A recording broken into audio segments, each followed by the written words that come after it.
आदाब नाजरीन, आप देख रहे हैं INN न्यूज़। मैं हूं शौकत अली सूफ़ी। सबसे पहले पेश है आज की सुर्खियां। उस्मानिया यूनिवर्सिटी इंतजामिया ने बैरूनी तुलबा खुसूसन चीनी तुलबा को कोरोना टेस्ट करवाने का नोटिस दिया। पुन्नान और लक्ष्मैया ने कहा TRS हुकूमत ने इमदाद बाहमी के इंतखाबात के लिए वक्त नहीं दिया। इमली बस स्टेशन से जोबली बस स्टेशन तक मेट्रो ट्रेन का 7 फरवरी को KCR इफ्तिताह करेंगे। प्राइवेट हज ऑपरेटर के हज के कोटे को मनसूख कर दिया जाए, MA खान MP ने कहा। दिल्ली इंतखाबात के बाद शाहीन बाग को जिलियांवाला बाग बना दिया जाएगा, असदुद्दीन अवैसी का बयान। किसी भी मुल्क को हिंदुस्तान के अंदरूनी मामलों में दखल देने का हक नहीं, वेंकैया नायडू ने कहा। अब खबरें तफसील से। उस्मानिया यूनिवर्सिटी की इंतजामिया ने बैरूनी तुलबा खुसूसन चीन के तुलबा से कहा है कि वह फीवर अस्पताल गांधी अस्पताल जाकर कोरोना वायरस का टेस्ट करवाएं। हालांकि अभी तक रियासत में एक भी कोरोना वायरस से मुतासिर होने का मामला सामने नहीं आया है। कई लोग कोरोना वायरस के शुबे में दवाखाने में शरीक हो रहे हैं। इन मरीजों को अलग कमरों में रखकर उन पर नज़र रखी जा रही है। हंगामी हुक्म के ज़रिए वजारत सेहत ने चीन और बैरूनी तलबा से कोरोना वायरस की जांच करवाने के लिए कहा है। इस नोटिफिकेशन में इन तलबा से फीवर हॉस्पिटल या गांधी अस्पताल से रुजू होने के लिए कहा गया है।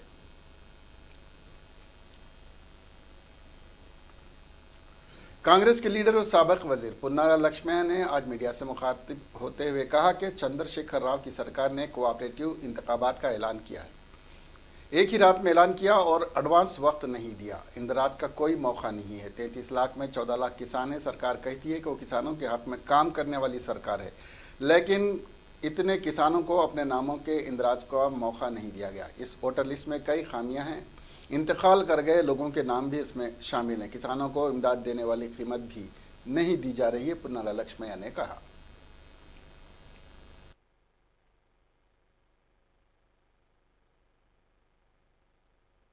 कुछ नहीं, तो इलेक्शन टाइम पे वो रईतु बंधु रिलीज़ करता है। रईतु बंधु में पूरे फार्मर्स ही है क्या?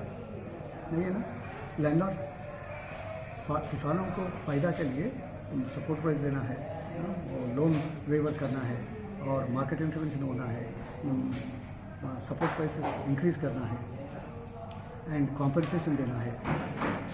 सो ये सब नहीं हो रहा है। अब जाके किसानों के फ़ायदा के लिए हम इलेक्शन से और एक इसको वाइंड अप कर दिया मार्केट। वो रैत सेवा समिति उसका काम करेगा बोले, but farmers are in the market yards, nobody is helping them and थोड़ा कुछ करे सो मार्केट उसको वाइंड अप करके रैत सेवा समिति देते, बट इससे क्या फ़ायदा होता है? सो इसके वास्ते आज हमारे सवाल को जवाब देना पड़ता है। हमारे सवालों का चर्चा के लिए आना पड़ता है। अगर दम है तो नहीं, वैसे ही बैठता हूँ वैसे ही करता हूँ बोले तो करिए। लोगों आज कल नहीं तो आज नहीं तो कल सवाल देंगे, जवाब देंगे। आपका सवाल का जवाब देंगे, ये वोटिंग का और जवाब देंगे, ज़रूर देंगे। ये हिस्ट्री है, एक ही बार। इससे पहले बहुत गवर्नमेंट्स आए हैं गए हैं और आप भी आए हैं। निभाने के लिए कोशिश करो, लोगों को फ़ायदा के लिए काम करो, मगर आप नहीं करो।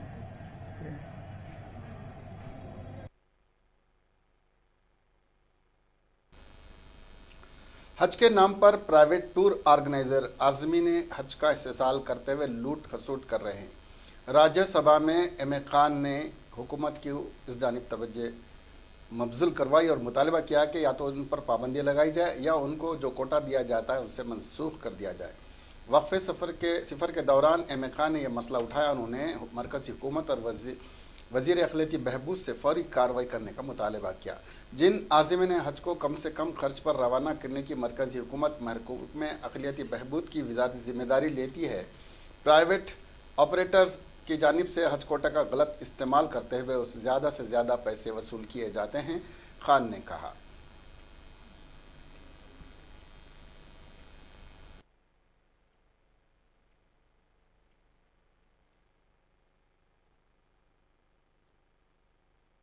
आपको भी शुक्रिया, आपने अपना जगह पे गया और पब्लिक का इश्यू उठा रहे हैं। गला साफ कर लिया उन्होंने। प्लीज। मैं आपकी तवज्जो से मरकजी सरकार से और वजीर अखिलियती बहबूद से ये अपील करूंगा कि हिंदुस्तान के अवाम को जो हज का कोठा मिलता है, उस कोठे में से थोड़ा कोठा प्राइवेट ऑपरेटरों के जरिए हिंदुस्तान के इस मुल्क में तकसीम किया जाता है। लेकिन मुझे इस हाउस में ये कहते हुए बड़े अफसोस होता है कि जिन हाजियों को कम से कम खर्च के ऊपर मरकजी सरकार और अखिलियती बहबूद की वजारत हज कराने की जिम्मेदारी लेती है, लेकिन मुझे अफसोस के साथ कहना पड़ता है हज ऑपरेटर इस कोठे का गलत इस्तेमाल कर उनसे ज्यादा पैसे वसूल किए जाते हैं। खुसूसन मेरी चेयरमैन साहब आपसे तवज्जो है कि हज के कोठा जो प्राइवेट ऑपरेटर को दिया जाता है, वो कोठे का इतना गलत इस्तेमाल होता है कि उनके रियासती को छोड़ के वो अपने हज कोठे को ज्यादा पैसे लेके दूसरे रियासतों से वो हज कोठे को रवाना करते हैं। मैं खुसूसन आपकी तवज्जो से मरकजी सरकार से, वजीर अखिलियत से ये अपील करूंगा कि जो मुकर्ररा कीमत लगाई गई है, मुकर्ररा हज के लिए जो फ्लाइट के जो चार्जेस लगाए गए हैं, जो रहने के इंतजाम के लिए लगाए गए हैं, उसी चार्जेस के ऊपर प्राइवेट ऑपरेटर हाजियों को रवाना नहीं कर रहे हैं, बल्कि उससे ज्यादा पैसा वसूल करते हैं। इस पे पाबंदी लगाई जाए और या तो उन हज ऑपरेटरों का, प्राइवेट ऑपरेटरों को, इस हिंदुस्तान के अंदर जितों को भी आपने मरकजी सरकार या अखिलियती बहबूद की वजारत ने उनको परमिट दिया है, उस परमिट को कैंसिल करना चाहिए। मैं समझता हूँ ये मुकद्दस फैसला है मुसलमानों के लिए कि यहाँ की सरकार जो इंतजाम करती है उसको मिसचीफ नहीं होना चाहिए। लेकिन मुझे अफसोस के साथ कहना पड़ता है वही लोग जो इसको मुकद्दस समझते हैं, इस फैसले को गलत इस्तेमाल करके अवाम का बेजा इस्तेमाल कर रहे हैं। शुक्रिया, बहुत बहुत आपका शुक्रिया मोहम्मद अली खान जी। श्री पीएल। दिल्ली के असेंबली इंतखाबात में शाहीन बाग में जारी एहतजाज बड़ा मुद्दा बन गया है। भारतीय जनता पार्टी की जानिब से उसे सियासी बताकर आम आदमी पार्टी पर निशाना लगाया जा रहा है। वहीं हैदराबाद से रुकने पार्लियामेंट और आल इंडिया मजलिस इत्तेहादुल मुस्लिमीन के सरबराह जनाब चेयरमैन साहब भी इस मसले पर बीजेपी को घेर रहे हैं। अवैसी ने बीजेपी पर हमलावर होते हुए कहा कि 8 फरवरी के बाद शाहीन बाग को जिलियानवाला बाग बना दिया जाएगा। खबर रसा एजेंसी की खबर के मुताबिक असदुद्दीन अवैसी ने अंदेशा जाहिर करते हुए कहा कि 8 फरवरी के बाद बीजेपी की जानिब से शाहीन बाग में गोलियां भी चलाई जा सकती हैं। शाहीन बाग को जिलियानवाला बाग बनाया जा सकता है। ऐसा हो सकता है क्योंकि बीजेपी के वजीर ने गोली मारने की बात कही है। उनका इशारा भाजपा लीडर अनुराग ठाकुर की तरफ था, जिन्होंने देश के गद्दारों को गोली मारो का नारा दिया है। ओवैसी ने कहा कि हुकूमत को इस मसले पर जवाब देना चाहिए। शहरियत तरमीमी कानून के मसले पर असदुद्दीन ओवैसी बोले कि हुकूमत को साफ कहना चाहिए कि 2024 तक मुल्क में NRC लागू नहीं होगा। NPR को लेकर 3,900 करोड़ रुपए क्यों जारी किए गए हैं? बता दें कि 10 अप्रैल 2019 को अंग्रेज़ों ने अमृतसर के जिलियानवाला बाग में हज़ारों सिखों का कत्लेआम किया था। गौरतलब है कि शहरियत तरमीमी एक्ट के खिलाफ दिल्ली के शाहीन बाग में 15 दिसंबर से एहतजाज हो रहा है। इस एहतजाजी मुजाहरे में हिस्सा लेने वालों में ज़्यादातर मुस्लिम ख़वातीन शामिल हैं। भारतीय जनता पार्टी की जानिब से दिल्ली के इंतखाबात में इसको अहम मुद्दा बनाया जा रहा है और मुजाहरे को सियासी करार दिया जा रहा है।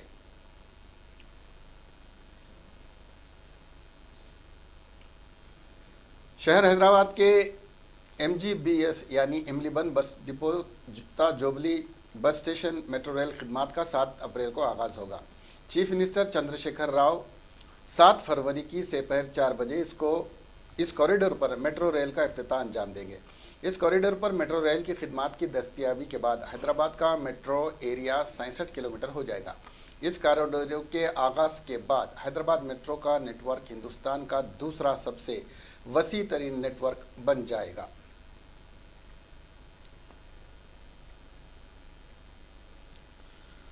राज्यसभा में आज शिवसेना के अनिल देसाई ने यूरोपियन यूनियन की जानिब से शहरियत कानून के खिलाफ करारदाद लाने की सख्त मजम्मत की और इसके खिलाफ मुत्तफ़िक़ा तौर पर एक करारदाद मंजूर करने का मुतालबा किया।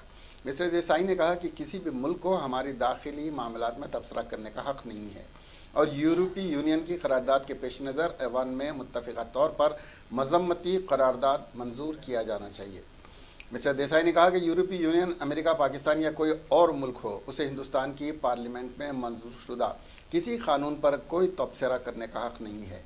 मुल्क की सियासी पार्टियों के आपस में इख्तलाफात हो सकते हैं, वो हुकूमत के फैसलों से इत्तेफाक और इख्तलाफ कर सकते हैं।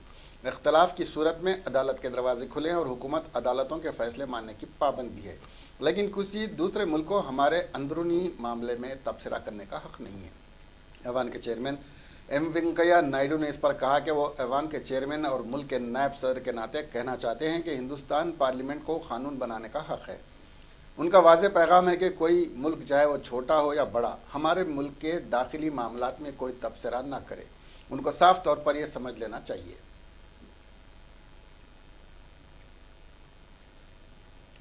भारतीय जनता पार्टी तेलंगाना के सदर डॉक्टर लक्ष्मण ने मेडारम यात्रा के लिए एम्बुलेंस को झंडी दिखाकर रवाना किया। यह यात्रा कबाइलियों के सारे एशिया में सबसे बड़ी यात्रा और त्यौहार है। चीफ मिनिस्टर के चंद्रशेखर राव ने मुख्तलिफ त्यौहारों और तकारीब के लिए 100 करोड़ रुपए बजट में मुख्तस किए हैं, लेकिन सिर्फ दिखावे के लिए। डॉक्टर लक्ष्मण ने कहा केसीआर देवी देवताओं को भी धोखा दे रहे हैं, मंदिरों और देवताओं को भी इमदाद बहम नहीं पहुंचा रहे। 4 कलेक्टर का तबादला इसलिए कर दिया गया क्योंकि वो वज़रा की बात भी नहीं सुन रहे थे और पार्टी के कारकुनों के बजाय बाहर के लोगों को कॉन्ट्रैक्ट्स दे रहे थे, लक्ष्मण ने कहा।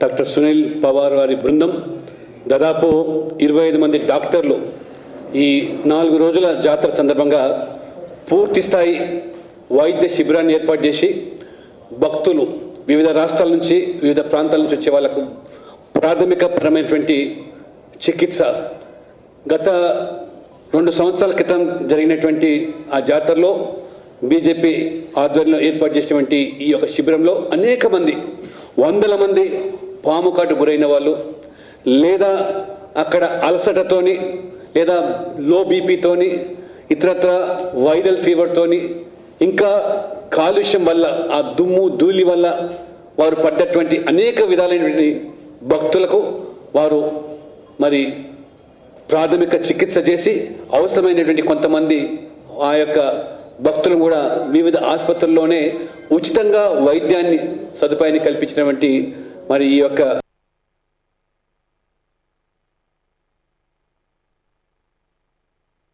गुज़िश्ता 17 दिनों से शहरियत तरमीमी कानून NRC व NPR को मनसूख करने का मुतालबा करते हुए मुसलसिल जंजीरी भूख हड़ताल जारी है। ताहाल मरकज़ी हुकूमत की जानिब से कोई मुस्बित रद्द अमल सामने नहीं आया। इसके एहतजाजी मज़ीद हैं कि वो इस वक्त तक जंजीरी भूख हड़ताल ख़त्म नहीं करेंगे जब तक मरकज़ी हुकूमत इस सियाह कानून को वापस नहीं लेती। एहतजाजी जंजीरी भूख हड़ताल से खिताब करते हुए सदर ऑल इंडिया सूफ़ी उलमा काउंसिल मौलाना हकीम सूफ़ी सैयद शाह खैरुद्दीन क़ादरी शुजात ने अपने खिताब में कहा कि मरकज़ी हुकूमत इस कानून ही को नहीं बल्कि दीगर सियाह कानून को भी फौरी वापस ले। उन्होंने रियासती वज़ीर आला के चंद्रशेखर राव से मुतालबा किया कि उस ज़मन में किए हुए वादे को अमली जामा पहनाएं और असम्बली में करारदाद मंजूर करते हुए अपनी नाराज़गी ज़ाहिर करें। उन्होंने मज़ीद कहा कि यह कानून मुसलमानों के लिए ही नहीं बल्कि दीगर पसमानदा तबक़ात, हरिजन, गिरिजन, कबायली व दीगर के लिए भी इंतहाई नुकसानदेह है। ये शहरियत देने वाला कानून नहीं बल्कि लेने वाला कानून है। इस दौरान जमीयत उलमा संगारेड्डी, मौलाना मुदस्सर कासमी, मौलाना सैयद निज़ामुद्दीन कासमी, मोहम्मद नसीरुद्दीन मुनीर के अलावा दीगर भी वहाँ पर मौजूद थे।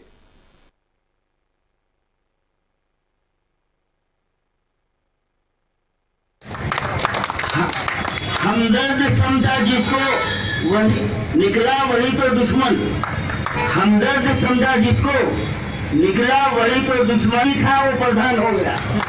जो आदमी था वो प्रधान हो गया। इस मुल्क के लिए तो फकत हमने जान दी। अफसोस आज जाया, बलिदान हो गया, बलिदान हो गया। इंसान का खून बहाकर नादा है बहुत खुश, नादा है बहुत खुश। शैतान ही का हर्जा सम्मान हो गया, का दुश्मन है। हाँ? इस मुल्क की सखाफत हम ही से है यकीनन, हम ही से है यकीनन। कहते हो फिर भी हमको भी ईमान हो गया। उनकी खातिर खुद को मिटा दिया है, अपने वतन की खातिर अपने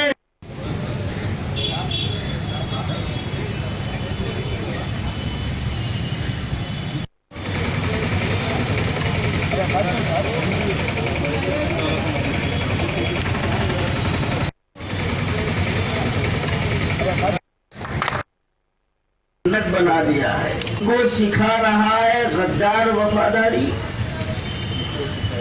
हमको सिखा रहा है गद्दार वफादारी। और वो गद्दार जो है अपने ही हाथों माँ की गोदी उजाड़ता है। अरे माँ कहने वाले भारत उजाड़ता है, सीने पे अपने माँ के ही खंजर चला दिया है। वकाक मेरे दोनों, एक हिंदू एक मुसलमान, माँ को ही अपने तूने अंधा बना दिया है। तू माँ बोलता, भारत माता बोलता, किस मुंह से बोल रहा? सब्र कर ले, अब माँ पुकारती है, मैंने तो माँ के आगे सर को झुका दिया है। जुनूबी दिल्ली के शाहीन बाग धरना कैंप में आज उस वक्त अफरा तफरी मच गई जब एक बुरखा पोश खातून मुजाहिरीन के बीच में बैठकर उनसे एहतजाज को लेकर बहुत सारे सवालात करने लगी। ख़वातीन को उस पर शक हुआ तो उसकी तलाशी ली गई। खातून के पास से कैमरा बरामद हुआ। बस इसी से माना जा रहा है कि ये खातून वीडियो बना रही थी। खातून ने बुनखा पहन रखा था, जिसके बाद यहाँ हंगामा मच गया। लोगों ने खातून को पकड़ लिया और इसकी इत्तला फौरन पुलिस को दी। पुलिस मौके पर पहुंची और इस खातून को साथ ले गई। इत्तला के मुताबिक खातून का नाम गंजा कपूर है, जो अपने एक यूट्यूब चैनल चलाती है। पुलिस इससे पूछगछ कर रही है।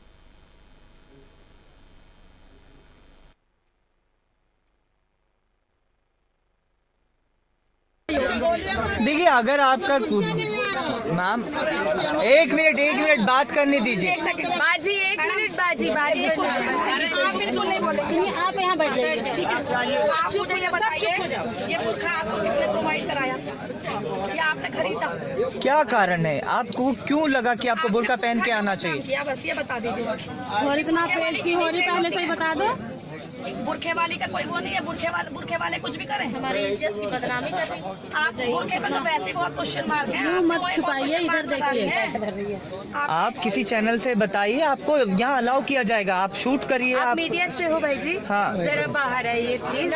यस सर, प्लीज भाई जी। श्रीनगर के मुजाफाती इलाके लावेपुरा में आज सिक्योरिटी फोर्सेस और जंगजुओं के दरमियान एक मुख्तसर तसादुम आराई में दो जंगजुओं और एक सीआरपीएफ एहलकार की मौत हो गई। पुलिस ज़राए के मुताबिक श्रीनगर के मुजाफाती इलाके लावेपुरा में आज दोपहर जंगजुओं के एक नाका पार्टी पर गोलियां बरसाई, जिसके नतीजे में तरफैन के दरमियान मुख्तसर तसादुम आराई छिड़ गई। उन्होंने बताया कि इस मुख्तसर तसादुम आराई में दो जंगजुओं और एक सीआरपीएफ एहलकार हलाक हुआ।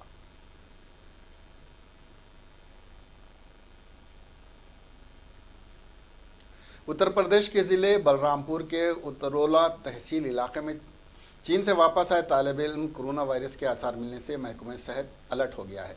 Chief medical officer doctor Ghanshyam Singh ने आज यूएनआई को बताया कि चीन में मेडिकल की पढ़ाई कर रहा उत्तरोला के गांधीनगर वार्ड में रहने वाला जमालुद्दीन वापस अपने घर आया है। तबीयत बिगड़ने पर इसके अहल खाना ने इलाज के लिए उसे ज़िला अस्पताल के ओपीडी में दिखाया। जमालुद्दीन को आ रही खांसी और दीगर दिक्कतों को देखते हुए उसमें मुमकिन कोरोना वायरस से मुतासिर होने के पेश नज़र उसे आइसोलेशन वार्ड में दाखिल कराया गया है।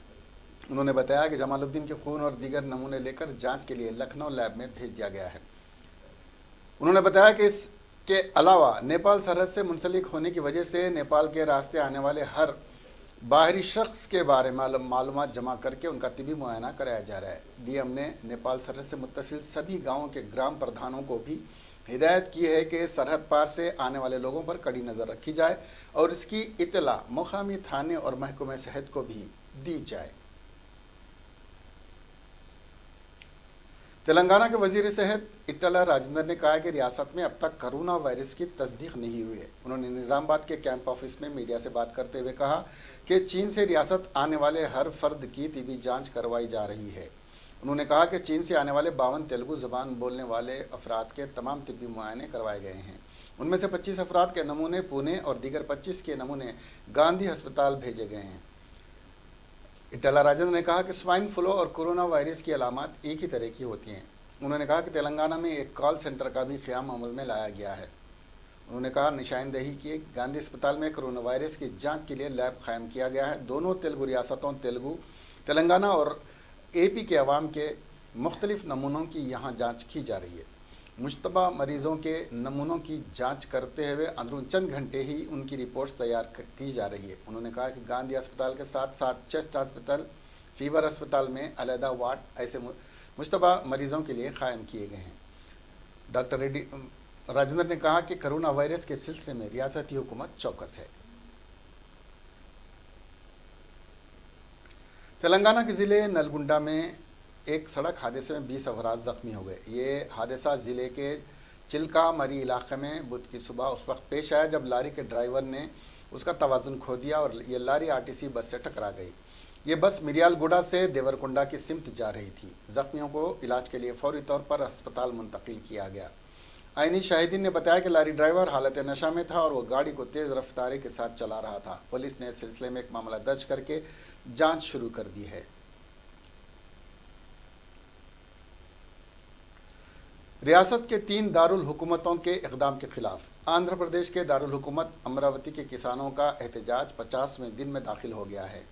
आज भी किसान प्ले कार्ड्स के साथ एहतजाज कर रहे हैं और रियासत के 3 नए दारुल हुकूमतों के हुकूमत के कदम को नामुनासिब करार देते हुए इसको फौरी वापस लेने का मुतालबा कर रहे हैं। किसानों ने एक रियासत और एक दारुल हुकूमत का नारा दिया है। उनका कहना है कि रियासत के 3 दारुल हुकूमतों से तरक्की को गैर मरकूज करने से मुताल्लिक़ हुकूमत के दावे खोखले हैं। दारुल हुकूमत के इलाक़ों मंडलम, वेलगापुड़ी, रायापुड़ी, पद्दाप्रेमी, कृष्णापालम के किसानों का एहतजाज जारी है। उन्होंने मुतालबा किया कि 3 दारुल हुकूमतों के कदम से फौरी दस्तबरदारी इख्तियार की जाए, उनके साथ इंसाफ किया जाए। किसानों का कहना है कि अमरावती में इंफ्रास्ट्रक्चर तैयार है और 3 दारुल हुकूमतों की कोई ज़रूरत नहीं है। किसानों ने वाज़े किया कि उनको एक ही दारुल हुकूमत चाहिए जिसका वादा रियासती और मरकज़ी हुकूमतों ने उनकी अराज़ियात नए दारुल हुकूमत की तामीर के लिए लेते वक्त किया था। एक ज़हनी तौर पर माजूर खातून ने पत्थर सर पर डालकर अपने शौहर का खतर कर डाला। ये वाक़या वेमला मंडल ज़िले सूर्यापेट में कल रात पेश आया। पुलिस ने बताया कि खातून ज़हनी तौर पर माजूर बताई है, उसका इलाज चल रहा है। कल रात उसने अपने शौहर पर एक वज़नी पत्थर डाल दिया जबकि वह सो रहा था। मरने वाले की पहचान 52 साला वेंकट रेड्डी की हैसियत से की गई है। पड़ोसियों ने देखकर पुलिस को इत्तला दी। पुलिस ने एक केस रजिस्टर करके तहकीकात का आगाज़ कर दिया और लाश को बगैर पोस्टमार्टम सूर्यापेट जनरल हॉस्पिटल भिजवा दिया था। वज़ीर-ए-आज़म नरेंद्र मोदी ने आज कहा कि हुकूमत ने अयोध्या में राम जन्मभूमि पर खूबसूरत मंदिर की तामीर के लिए ट्रस्ट के क़याम की मंजूरी दे दी है। मोदी ने यहाँ आज कहा कि लोकसभा के इजलास शुरू होने पर यह इत्तला दी। उन्होंने कहा कि सुप्रीम कोर्ट की हिदायत पर हुकूमतों ने ट्रस्ट के क़याम का फैसला किया है। इस ट्रस्ट का नाम श्री राम जन्मभूमि तीर्थ क्षेत्र होगा। इसमें सभी पंथों के लोगों को शामिल किया जाएगा। वज़ीर-ए-आज़म ने बताया कि उनकी सदारत में मरकज़ी काबीना की मीटिंग में अहम फैसला लिया गया है। उन्होंने बताया कि यह भी फैसला हुआ है कि सुन्नी वक्फ बोर्ड को भी इसके हिस्से की ज़मीन अलाट की जाएगी। रियासती हुकूमत को इस सिलसिले में दरख्वास्त भेज दी गई है और उसने उस पर अमल करने की रजामंदी भी जाहिर कर दी है। इस ऐलान के बाद हुक्मरान फरीक के अरकान ने मेज़ें थपथपाकर इसका खैर मकदम किया।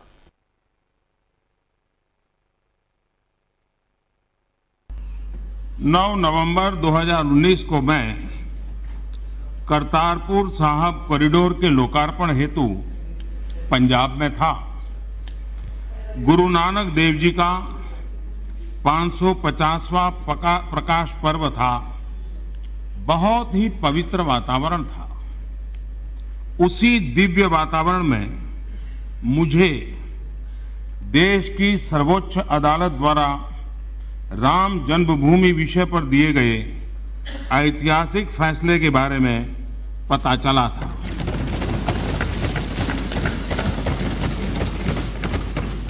इस फैसले में माननीय सर्वोच्च न्यायालय ने कहा था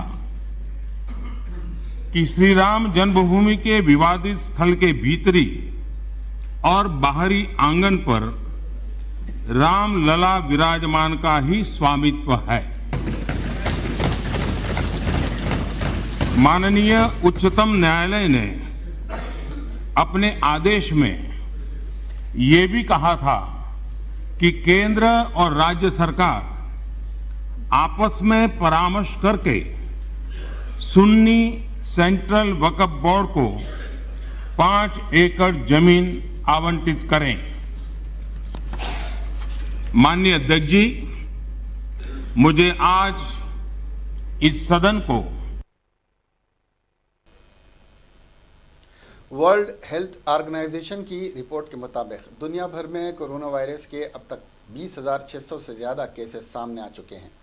WHO की मंगल को जारी रिपोर्ट के मुताबिक चीन में अब तक कोरोना वायरस के 20,471 मामला की तस्दीक हो चुकी है, जबकि 23,416 दूसरे लोगों में कोरोना वायरस के होने का शुबा है। कोरोना वायरस की वजह से अब तक 490 अफराद की मौत हो चुकी है, जिनमें ज़्यादातर उम्र दराज अफराद शामिल हैं। कोरोना वायरस से मुतासिर 2,788 मरीजों की हालत नाजुक बताई जा रही है, जबकि 680 लोग इस बीमारी से शफायाब हो चुके हैं। WHO की ताज़ा रिपोर्ट के मुताबिक चीन से बाहर 24 ममालिक में कोरोना वायरस के 176 केसेस की अब तक तस्दीक हो चुकी है। WHO ने चीन के बाहर तो 9 दीगर ममालिक में कोरोना वायरस के इंसान से मुतासिर होने की 27 केसेस की फहरिस्त तैयार की है। चीन में कोरोना वायरस से मरने वालों की तादाद बढ़कर 490 हो गई है, जबकि 24,324 अफराद में इसके इन्फेक्शन की तस्दीक हुई है। चीन के सरकारी हेल्थ कमेटी ने आज एक बयान जारी करके इत्तला दी। इससे पहले मंगल को जारी रिपोर्ट के मुताबिक कोरोना वायरस से 425 अफराद हलाक और 20,438 मामलात की तस्दीक हुई थी। चीन की सरकारी हेल्थ कमेटी के मुताबिक 4 फरवरी की आधी रात तक इसके 31 सूबों से इत्तला मिली है, जिसके मुताबिक कोरोना वायरस के 24,324 मामलात की तस्दीक की जा चुकी है, जिसमें 3,219 लोगों की हालत नाजुक बताई जा रही है। 490 लोगों की मौत हो चुकी है और 892 लोगों को अस्पताल से छुट्टी दी जा चुकी है।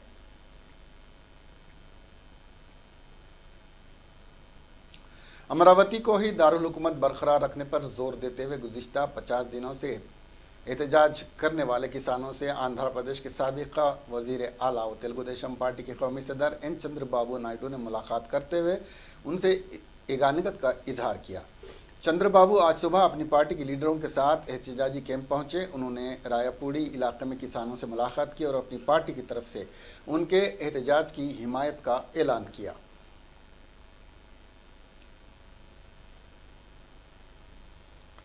आंध्र प्रदेश के सरकारी स्कूल्स में अंग्रेजी ज़रिए तालीम की अहमियत को उजागर करने के लिए एपी के विजयवाड़ा की गेटवे होटल में the Hindu excellence education programme मुनक्किद किया गया। वज़ीर आला YS जगन मोहन रेड्डी, हिंदू ग्रुप के सदर नशीन एन राम और वज़ीर तालीम सुरेश ने इस प्रोग्राम में शिरकत की। वज़ीर आला ने शमा रोशन करके इस प्रोग्राम का आगाज़ किया। इस मौके पर खिताब करते हुए एन राम ने रियासत के सरकारी स्कूल्स में अंग्रेज़ी ज़रिए तालीम को मुतारुफ कराने हुकूमत के इक़दाम की सताइश की।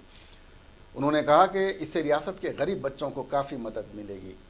आनंद राम ने कहा कि इस कदम की मुखालिफत करने पर शदीद नुक्ताचीनी की।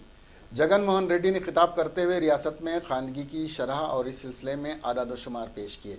उन्होंने कहा कि एपी में खानगी की शरह 33% है, जबकि कौमी खानगी की शरह 27% है। उन्होंने कहा कि रूस की 81% और चीन के 50% के आला तालीम के इंदराज के मुकाबले में हिंदुस्तान में आला तालीम में तलबा के इंदराज का फ़ीसद 23 है। जगन मोहन रेड्डी ने कहा कि एपी में अंग्रेज़ी मीडियम की तालीम मुफ्त फराहम की जा रही है। उन्होंने कहा कि तमाम सरकारी और प्राइवेट स्कूल्स में तेलुगु को लाजमी करार दिया गया है।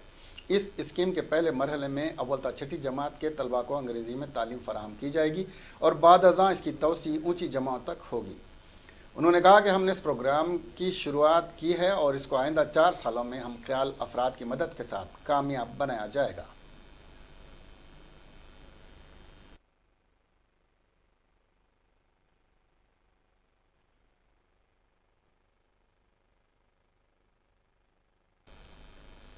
आखिर में सुर्खियां एक बार फिर।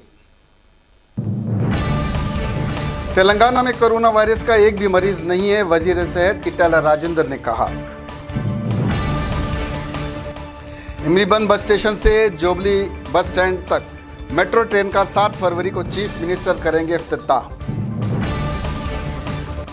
नलगुंडा में लारी और बस में तसादुम, 20 अफराद जख्मी हो गए। मोदी ने लोकसभा में राम मंदिर ट्रस्ट बनाने का किया ऐलान। अमरावती में किसानों के एहतजाज का आज 50वां दिन। कोरोना वायरस की 20,000 केस दुनिया भर में तस्दीक हो गई। चीन में अब तक 490 अफराद की मौत। अब हमें दीजिए इजाज़त। देखते रहिए INN चैनल। खुदा हाफिज।